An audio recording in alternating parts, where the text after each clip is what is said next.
As you all know, Thomas was one of the 12 disciples of Jesus, and Peter was another one of the 12 disciples of Jesus. So if you put the two names together, Thomas Peters, or for short, Tom Peters, you have an apostle twice over. So for the third reading today, I've chosen to take a piece from an email exchange that went on between Tom Peters and myself on October the 2nd, after the Hurricane Helene had hit North Carolina, where Tom lives. So this is an excerpt from one of the emails that Tom wrote.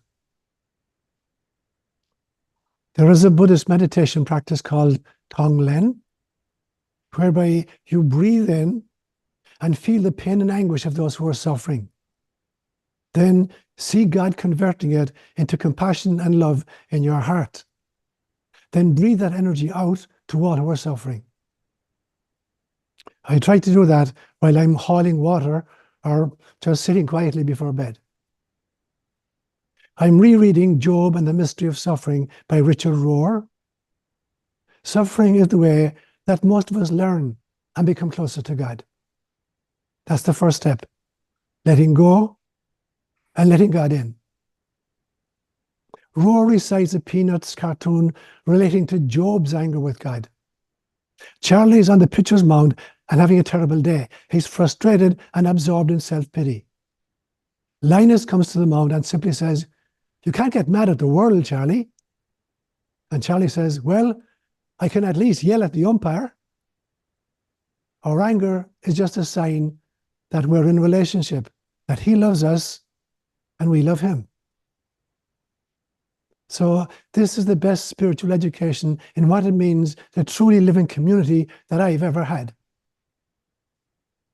Disaster turns us all into communists in the book of Acts, spiritual sense, because we have to acknowledge that we can't control life and need his help. We're like a small rural African village for a short time, isolated and cut off, searching for food and water. Only verbal communication, no jobs, no access to money, and no place to spend it. No rich. We're all poor, just living day to day in the present. Taking care of basic needs and putting community over self. Comfort means with strength, not to have things easy and selfish. And compassion means to suffer with. It's not just an emotion, it's a force of God and human nature, needed now more than ever. It's the glue that binds us together as a family under the same Father. So I'm feeling blessed that I'm healthy and exactly where I'm supposed to be. This is something to run to, not away from. It's inconvenient and uncomfortable for me, not life-threatening. I have a roof over my head and just have to work a little harder for food and for water. Maybe I can use my large project coordination management skills to donate help with the recovery when we start to rebuild what was lost. I know your heart is with me. These are words inspired by God. So today I want to continue with the theme of amazing grace, the adventure and the returning home. And last Sunday I talked about the descent from source down to Homo sapiens sapiens. And today I want to talk about what the return journey looks like. So I'm going to start with a story I've told you several times before. One of the things I love about different biblical translations is that they take the original, either the Hebrew of the Old Testament or the Greek of the New Testament, and they'll translate it using different words sometimes. So I always remember as a child learning the prayer of Mary when she went to visit her cousin Elizabeth, where she says, "My soul magnifies the Lord." And it never made sense to me. Even as a small boy, it couldn't make sense to me. To magnify means to make something bigger. So how could Mary, even though she was the mother of Jesus, she's still a human being. How could Mary, a human being, magnify God? Didn't make any sense to me.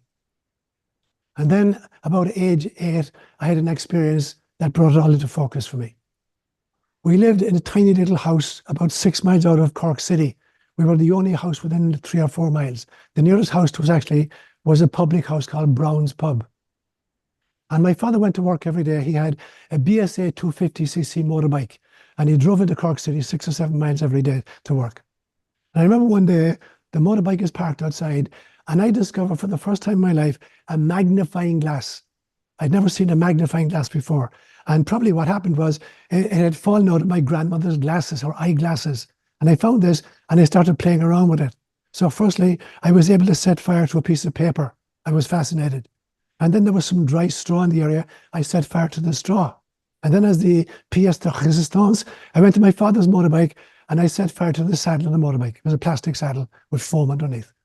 And my father ran out of the house, clattered me across the head, and dumped a whole bunch of earth on top of the saddle to put it out. If he hadn't done that, I wouldn't be talking to you today.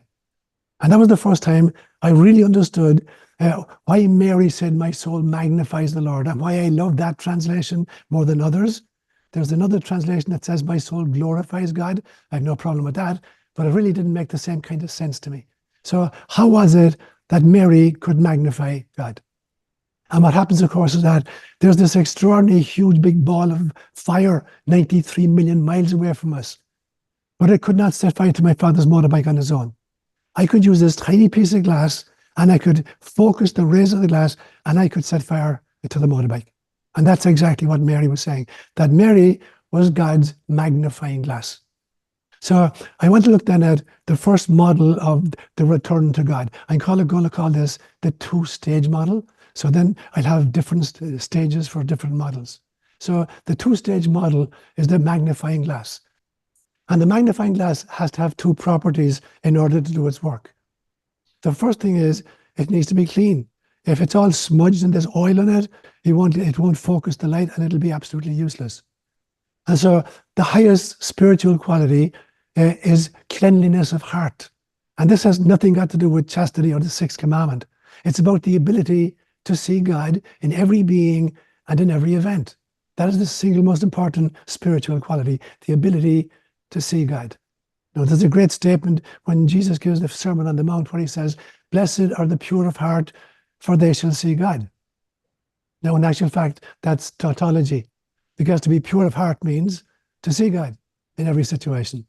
And so I'm reminded again and again, that the ability to see God in everything. There's this great story about the Buddha walking along the road one day and plucking a flower and holding it aloft.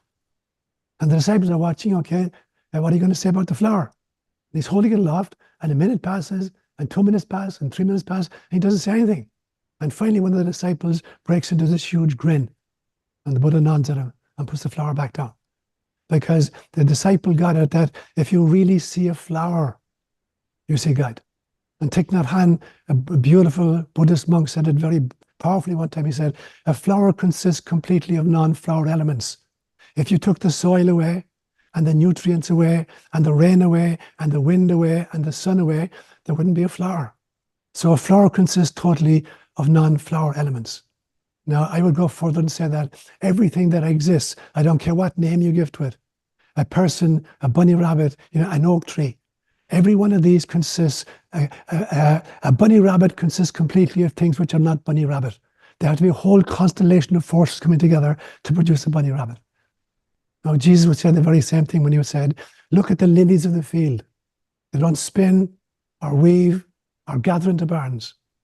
And yet I tell you, not even Solomon in all his royal finery looked as good as one of these. Why are you anxious?" And so the first part of the glass then is it has to be clean. We have to be able to see God. The second facet is we need to establish its focal length. If I took this piece of glass and I held it too far away from my father's motorbike, the rays would have congealed and then split up again. And by the time it reached the saddle, they'd be very, very weak. Nothing would happen. Or if I held it too close and the rays still hadn't had time to focus, nothing would happen. So the trick is to find the exact focal length where the rays have come into a pinpoint, and then they'll set fire to it. And that's the story of relationships. There are 3 ways of being in relationship with anybody or any situation. The first one is to be in a smothering relationship.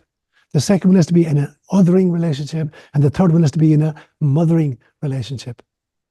The trick of motherhood for any mother, not just Mary, the mother of Jesus, is to not smother the child or not be so distant that you're other, but to mother, to know exactly the appropriate focal length in the relationship at every stage of the relationship, because the focal length changes in the course of the evolution of the child. So this is what it means to be a mother of God. It is to know the exact focal length of any relationship. And that's true as well in our relationships to each other and to nature. I have to figure out at every stage of the relationship, what is the ideal focal length in this relationship? Do I need to withdraw a little bit? Do I need to move in a little bit? Or do I need to hold this particular space? So that would be what I would call a 2-stage model of return. A 3-stage model of the return journey, I think, would be all of us start off in innocence. Every little child is innocent because we're bathed in the love of God. We've just come through the thin veil from the other side, and we're still in contact with it. So there's this primary innocence of the child, like this little 6-month-old child I was watching, and asking questions of on my birthday on Tuesday. And then that morphs into 1 or 2 stages in our kind of maybe teenage years. It's going to morph idealism. Innocence is going to morph into either idealism or cynicism. So which track are you on? As you move from the innocence of childhood into the kind of your teenage years and your young adult years, are you gravitating towards an idealism or a cynicism about life? And at some stage in your mid-40s or 50s or whatever, there's a further bifurcation. You're going to morph either into selfishness or into compassion. So that for me would be a 3-stage model. And at every stage we have to look at, which road am I taking? At each bifurcation point, has innocence become idealism, or has my innocence become cynicism? And finally, in my 40s or 50s, have I bifurcated into selfishness or into compassion? So that would be like a 3-stage model. A 4-stage model would be the following. When Christ said very famously, at one stage, the disciples are arguing among themselves, which of them is going to be the most important in the kingdom of heaven when Jesus becomes the king of Israel? And Christ calls them and says, what were you arguing about? And they're really embarrassed. And he realizes what's happening. He calls over a little child and he says, unless you become like this little child, you won't even enter the kingdom, let alone have a portfolio, be in charge of the finances, or foreign policy, or education, or food. So what was Jesus seeing in little children that allowed him to say, unless you become like this, you won't even enter the kingdom? And there are 4 qualities, it seems to me, that Jesus is identifying in little children. The first one is their extraordinary awe at life. They're fascinated by life. Now, it's interesting, in the Hebrew scriptures, there's a verse which is always mistranslated. It says, the fear of God is the beginning of wisdom. When you unpack the original Hebrew, it's not the fear of God that's the beginning of wisdom. It's awe at the mystery of God that is the beginning of wisdom. So that's the first thing Jesus says. Children's extraordinary awe at life. The second quality is their extraordinary penchant for asking really, really important questions. And we laugh at their questions. They sound so kind of innocent and naive, but they're neither innocent nor naive. They're asking the really, really important questions that we have long ago stopped asking. The third quality was their extraordinary ability to forgive. No matter how much abuse a little infant is receiving from his caregivers, from the father or the mother in the family, the child will keep forgiving again and again and again until some stage it stops forgiving. It's damaged irrevocably, psychologically. But initially, it'll keep forgiving. And the fourth quality was children are born prejudice-free. They have to be taught to be prejudiced against people. So that for me would be a 4-stage model of the return to God. Awe at life, asking the really important questions, being able to forgive, and being prejudice-free in your dealings with others. There's a 6-stage model that I love, and it's from the Gnostic Gospel of Thomas. In the Synoptic Gospels, we hear the phrase, ask, and you shall receive, seek and you shall find, knock and the door will be open to you. So according to that, there are 3 stages to the journey: asking, seeking, and knocking. But Thomas has a very different one. He has a 6-stage model. He says, those who seek should not stop seeking until they find. And when they find, they will be disturbed. And when they are disturbed, they will marvel. And when they marvel, they will rule. And when they rule, they will rest. So how do you unpack that? So Thomas is saying there are many people who set out on the journey, on the spiritual journey. They're looking for truth. But when they find the real truth, they're really disturbed because it's not anything like the cosmology they were taught, by their parents or by their churches or by their politicians, or by the mass media of various kinds. So what they're discovering is really disturbing to them because they realize they've been living in illusion. And if they don't go back quickly to mother or to the kind of the given wisdom, the rug is going to be pulled out from underneath them and they're going to be vilified and kind of cancelled by the culture. So the third stage is being disturbed. The fourth stage, if you can continue to seek anyway and to embrace the new cosmologies, then you begin to marvel. Because then you begin to see for the first time ever, the scales are taken off your eyes and you're beginning to see what really is. Not what you've been told is there, but what really is there. And then stage 5 is you rule. Now you are master of your own destiny. Not a master in the sense that you now can dominate others, but that you have total control over your own spiritual journey. And then the 6th stage is now you can rest. Not just sit on your laurels, but now you have a GPS system that's taking you back home. So that would be my model of a 6-stage version. Many years ago, I created a very, very broad and long, I call it 23-stage model of the return to God. And for me, they represent sacraments. They're sacraments in the sense that they're kind of, they're aligning us with the mission more and more perfectly. So when I think of 23 stages of the return to God, or the journey from God and back to God, here's what it looks like to me. Sacrament number 1 is that God self-fractures into individual fractal souls. In order to generate experiences, God has to emanate beings who are, quote unquote, other to herself in order to generate experiences that we then bring back home to the hive. So the very first sacrament is God's self-fracturing.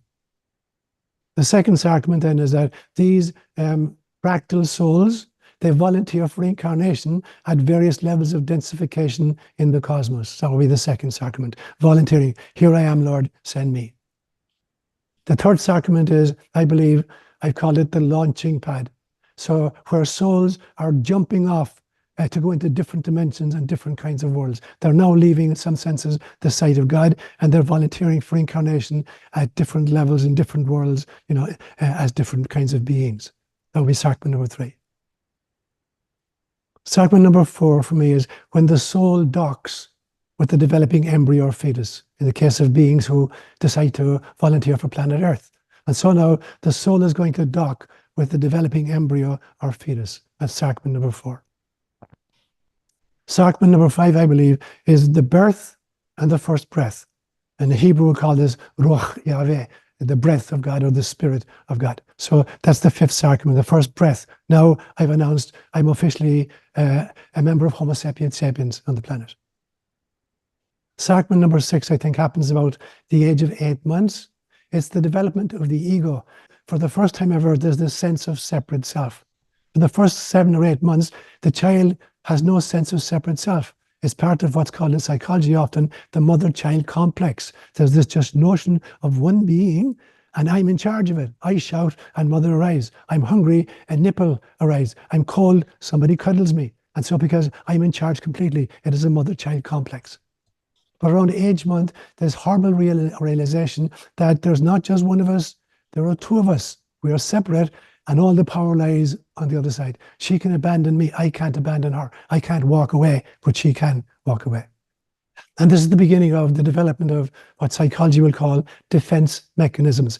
How am I going to level the playing field, given that I am in some senses powerless? So there are many, many ways in which we attempt to do it. I'm going to play really, really, really cute, so she'll love me and stay with me, or I'll scream my head off and force her to come back into the room. So we'll develop all these defense mechanisms that we will further strengthen throughout our lifetimes. Sacrament number 7, I believe, then, is about age 1. We become officially Homo erectus. So for the first time ever, I can get off my belly, stand upright, maybe using a chair, and stand up. And now I'm upright for the first time. That'll be sacrament number 7. Sacrament number 8, I think, happens around age 2, when we develop the ability to speak. And now we are officially Homo sapiens sapiens. We have language abilities, which only happened for our species about 70,000 years ago. That will be sacrament number 8. Number 9 then is a difficult stage. For the first 2 years, basically, we've tried to be crowd pleasers. We'll say stuff like, Mama, da. But now around age 2, it's replaced with no, me, mine. So there's this deepening sense of separation. The ego was the first sense of separation. Now it's really, really deepening. And I'm doing it. It's not she's walking away from me. I'm walking away from them. I'm saying, no, me, mine. Don't tread on me. So that would be sacrament number 9. Sacrament number 10, I believe, around age 7, when we're able to think rationally for the first time. And now society will impose rules on us and roles on us. Before that, they're not expecting us to understand the rules or the roles we have. But now we're expected, here are the rules, and here's the role you're supposed to play. And at this stage now, having been egocentric initially, we now become ethnocentric. We're now part of a tribe or a group, and we're keeping the rules and playing the roles within that particular group. Sacrament number 11 happens around the age of 12, where we become sexually mature. And now we can actually become conduits for other souls to enter into incarnation. And at this stage then, we're going to be really tightly regulated by the culture. When kids become sexually active, culture really clamps down to try to regulate that. Around the same age, shortly afterwards, number 12, sacrament number 12, we develop the ability of self-reflection. And self-reflection is very different from the ability to reason. Self-reflection is, I can look upon my own performance and I can look upon my culture's values. And now I can begin to challenge the tribal stories I grew up in, the historical stories, the theological stories, the cosmological stories. And now I'm moving from ethnocentric thinking to world-centric thinking. I'm thinking as a member of Homo sapiens sapiens, not just of my particular family or my particular culture. That would be sacrament number 12. Sacrament number 13, I believe, would be the first romantic friendship. And so puppy love, when I feel really, really attracted to another person. And there's a story inside me, that I haven't experienced before. There's a sense of romance, wanting to connect up. Number 13. Sacrament number 14 then would be the first committed long-term relationship, which often results in a kind of a socially sanctioned union. So now I'm serious about it. It's not puppy love anymore. I'm prepared to make a commitment, a long-term commitment to this person and this relationship. Sacrament number 15, I would say, is the adoption of a profession. I know the world-centric mindset may regress to ethnocentric thinking. When I adopt a profession, now I'm part of a group of professionals of some kind, and I tend to kind of regress and just to be think as a member of the group. Sacrament number 16, I believe then, is the birth of your first child. I know there's even a further regression from ethnocentrism because all attention is now focused on your infant. So there's this kind of a regression to your first child, and it may be necessary in order to make all your energy available for the newborn. Sacrament number 17, I would say, is the birth of your first grandchild. And now you find within yourself a commitment to protecting and nurturing all the children of the world. Not just your children, or not even your just grandchild. The realization that all children are precious. And as a grandmother, as a grandfather, you feel that kind of nurturing, protective part of yourself for all children everywhere. Sacrament number 18 would be the ability to embrace the entire planet and all her life forms. At this stage now, everything that exists around you is filled with the divinity of God. And you're embracing it and understanding that everything that exists is a word of God made flesh. That would be number 18. Sacrament number 19, I believe, is enlightenment with its laughter at the illusion. And at this stage, you can offer namaste to all sentient beings and really mean it because you see it for the first time ever. So you realize that what you've been brought up with and the cosmologies you've adopted and the religions of which you've been a part and the political systems that have sold you a bill of goods, that all of this is an illusion, that there is nothing except God. And everything that exists is an emanation from source. Sacrament number 20, I would say, is the sacrament of death, of shuffling off this mortal coil. And it is a sacrament, as really as baptism is a sacrament. The sacrament of death, where you're disidentifying with the spacesuit you were using for 70 or 80 or 90 years, and you're beginning to re-identify with who you really are, your soul self. Sacrament number 21, I believe, is the Bodhisattva vow. So now you've kind of earned your reward. Are you going to sit for all eternity in heaven playing a harp? Are you going to decide to come back? Because you cannot rest until all sentient beings learn to laugh at the illusion under which they're living. And so you're going to come back because you'll have so much compassion in your heart that there is no way you can sit in your laurels and watch fellow human beings suffer through the illusions. Number 22, I would say, is, so once more, you parachute into incarnation and you risk forgetting who you are. You risk going back almost to stage one and forgetting exactly who you are and why you've come. But you begin to realize that this forgetting is merely cryptamnesia. Cryptamnesia is where you learned something a long time ago and then you forget that you know it, and now you encounter it again and you remember it very, very quickly, or you learn it much more quickly. So cryptamnesia, because you've been here many times before, you've learned the lessons, and now you're remembering what the lessons were, and you're making much more progress much more quickly. So now you're going to accelerate through the other stages I just mentioned. So to put it kind of poetically, you are a powerful wave, recapturing the stranded water droplets from the beach of samsara and leading them back into the ocean heart of God. And then sacrament number 23, the final one. The game of Laila is done, what Buddhism will call, what Hinduism will call the game of Laila. All souls merge once more with Source. And then I wonder, what game will God dream of next? Namaste, my brothers and sisters.